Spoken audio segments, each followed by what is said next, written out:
General Beton Calcestruzzi, a fianco di chi costruisce e lavora in qualità. General Beton è presente in tutto il Veneto, Friuli, Venezia Giulia e all'estero.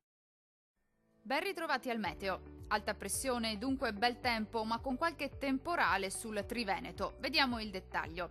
Sul Veneto sarà ampiamente soleggiato, sarà dunque una splendida giornata all'insegna del sole un po' su tutti i settori. Al pomeriggio, tuttavia, si accenderà l'instabilità sulle Alpi con qualche temporale localmente fin verso le pianure. Temperature minime tra 20 e 24 gradi, valori massimi oscillanti invece tra 31 e 35 gradi. Diamo uno sguardo al Friuli Venezia Giulia. Poche novità, situazione molto simile con qualche pioggia al pomeriggio sui rilievi alpini. Ampio soleggiamento invece altrove, con il cielo che si presenterà sereno o al massimo poco nuvoloso ovunque. Temperature minime tra 21 e 23 gradi, valori massimi piuttosto caldi, compresi tra 33 e 36 gradi circa.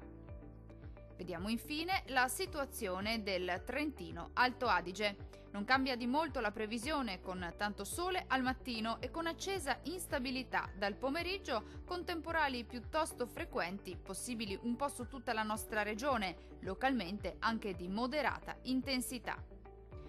Temperature minime intorno ai 21 gradi, valori massimi compresi invece tra 33 e 36 gradi circa.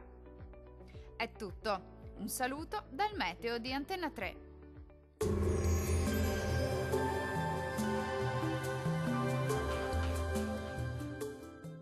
General Beton Calcestruzzi, a fianco di chi costruisce e lavora in qualità. General Beton è presente in tutto il Veneto, Friuli, Venezia Giulia e all'estero.